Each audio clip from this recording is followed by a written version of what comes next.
Okay, this month's news has been huge for print-on-demand sellers and stores. There have been lots of new products released with high income potential that nobody is talking about. And there have been new features added to popular design apps like Canva and Midjourney, which make creating print-on-demand designs way easier. And there have even been 3 massive updates to 3 huge copyright lawsuits that could change the print-on-demand world forever. And that is the 2 RedBubble copyright lawsuits pending and the Midjourney class action copyright lawsuit brought against the company by a group of artists. So if you have missed these big updates, don't worry, because I have rounded up the most important news from the past month so that you don't have to. Alrighty, let's begin with the latest news on RedBubble's copyright lawsuits. So I'll quickly explain what these 2 lawsuits are for anyone that doesn't know. The first lawsuit was filed by Atari. That's the video game company that made Space Invaders. In 2018, Atari sued RedBubble for copyright and trademark infringement because RedBubble artists were uploading their logos and trademarks onto t-shirts and were selling them. And then in 2021, that case went to a jury. And on November 4th, the jury came back with a not guilty verdict against RedBubble after they successfully argued that they do have reviews in place to try and catch infringing designs, and that Atari did not send any takedown notices before filing their lawsuit. So that was a major landmark case for the industry, but surprise, surprise, Atari appealed. And, well, they have lost. The Court of Appeals for the 9th Circuit this month upheld RedBubble's victory. So that was the first lawsuit.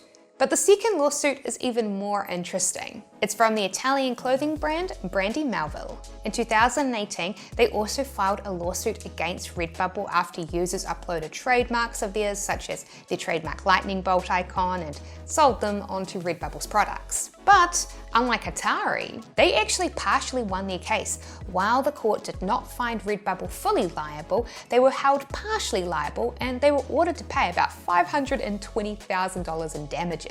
Well, surprise, surprise, RedBubble also appealed that decision. And the results came in this month, and they actually won. The 9th Circuit agreed that RedBubble cannot be held liable when third parties misuse RedBubble's service to infringe without the company's knowledge. Now, I should note, I am not a lawyer, I am no legal eagle, I cannot provide legal advice, I am just providing commentary on the news as somebody who owns a business within this industry. But from my perspective, it seems like this sets a pretty strong precedent that if we, the sellers, upload illegal images to websites like this, that it's us who is going to be held fully liable and not the websites that we upload them to. Even though these websites earn money from them because they take fees from the sale of these illegal items, which I find very interesting. So this is a pretty controversial topic. What do you think? I'd love to hear your thoughts in the comments below. Okay then, on to the next bit of big news. Printify has added in some exciting new products this past month. So not a huge amount of new products from Printify this month, but there are some that I'm pretty excited about, which I'll talk about shortly. But yes, as you can see, we've mostly got some new niche variations of different products already for sale on Printify. For example, they've added in the Gildan 2000 tee, which is a t-shirt designed to be inclusive for people who are taller and larger, which I think is a great addition. But the products I'm most excited about are the new sandals. They've added in new custom sandals for men, women and children from the print provider Deco Slides. And the reason why I'm so excited is because they are located in the USA, so you can now sell this while also taking advantage of fast domestic shipping in North America, whereas previously the only print provider that was offering sandals was ArtsAd, who were based in China. And by the way, if you want to learn more about what some of my favorite print-on-demand products are to sell, you should be sure to download a copy of my free ebook, The 6 Steps to Earning $10,000 a Month. You'll find a link to where you can get that ebook emailed to you for free in the video description below. And something that's actually pretty cool is that people have been reviewing my ebook on Goodreads. It currently has a 4 out of 5 star rating, so thank you to everybody who has taken time to do that. That is very kind of you. Alrighty, and now it's time to move on to Printful's new products this month. So Printful has added in some pretty cool products recently. They've added in a recycled all-over print bikini top and pant set and recycled all-over print mesh shorts. And they've also added in a new lined notebook, which I am so excited for. And that's because previously the only notebook that Printful offered was this very strange notebook that had dots instead of lines, which my customers always found really weird. So it's a great addition to be able to sell an actual lined notebook now directly through Printful. But that's not all, because they are now selling custom can glasses and custom wine glasses, which is a product that you should really take a look at because these are very popular on Etsy. Take, for example, this print-on-demand wine glass, which is also being sold stemless. Allura estimates it's made over 55,000 Australian dollars, which is over 36,000 US dollars, which is pretty cool. So then, let's now discuss a huge new feature that's been added into Canva, Typecraft. So Typecraft is an amazing new app within Canva that lets you warp text, which is going to allow people to create very interesting print-on-demand designs. Because previously, the only way you could warp text was to make it curve by using the curve tool in the text effects panel. But now you can come and open up apps and then search for Typecraft. Then you can just type in some text and it will show up in the Typecraft edit box. And then you can select which font you want to use for it, and then you select the style that you want the text to be in, and then once you've got the font and the style the way that you want it, you can then come to the Typecraft edit box and start pulling at the text to warp it in any direction that you like. You can get some really interesting styles with this, particularly for vintage designs. So once you've got it looking the way that you want, you then just insert it. I'm honestly really excited to see what people are going to be able to create with this. So on to some big updates for Midjourney, but first a quick word from today's sponsor, me. Yes, as my subscribers know, I am currently sponsoring my videos myself because there are too many shady sponsors on YouTube right now. So I'm sponsoring it to let you know that if you would like to start a print-on-demand store, but you don't know how, I have a step-by-step course, the Ecom Clubhouse, which shows you how to do it. If you would like to build a store alongside me, you can go and check it out in the video description below to see if my course is right for you. But anyway, back to the video.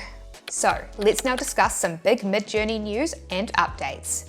Okay then, the first big news you need to know about is that in the past month, Midjourney have added in some pretty incredible go beyond the frame features.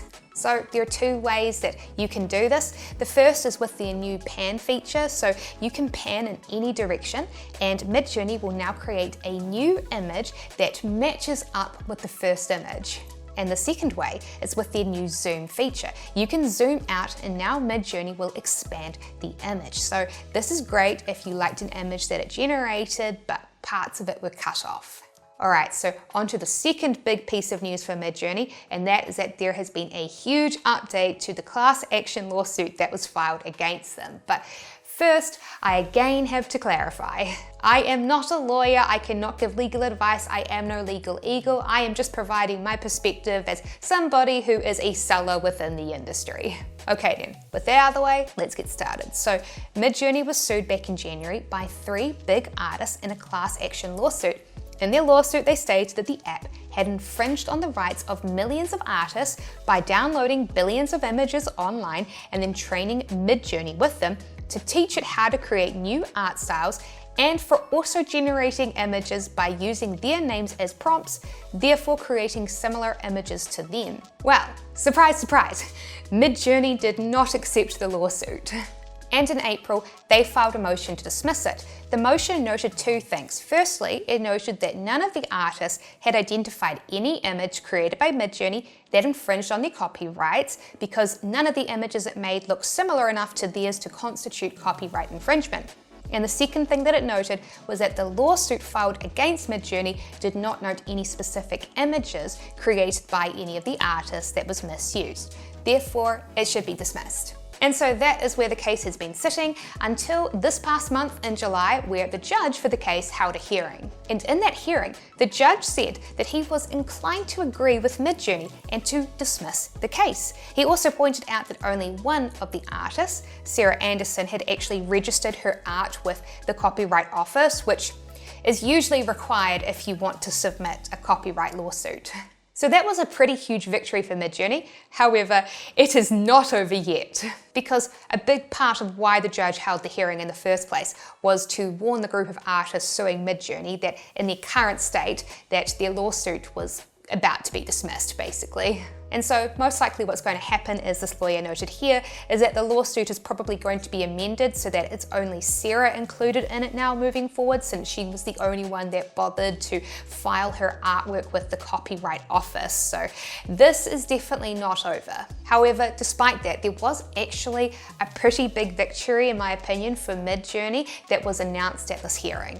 And that was that the judge warned them that he was very skeptical and doubted that the artist would be able to successfully argue that the images that Midjourney generates constitute as copyright infringement because they don't look specifically like any picture that the other artists have drawn, even if they were generated by using someone's name as a prompt. So that's obviously not an official ruling, but that's currently the most likely outcome at this point. And as someone like me who uses Midjourney to generate images to sell, I'm pretty happy with that. And so most likely then the bigger question will instead be whether it was legal for Midjourney to train its AI on scraped images in the first place, and whether it constitutes fair use or not, which Midjourney is arguing it does. So again, I know that this is a pretty controversial subject based upon the comments that I have received on my videos, so I would love to know your thoughts on this in the comment section below. And if you learned something new today, please subscribe for more videos like this. And if you'd like to learn more about setting up a successful print-on-demand business, you should be sure to watch my video, 10 things to do before starting a print-on-demand store. So head on over to my next video, and I'll see you over there.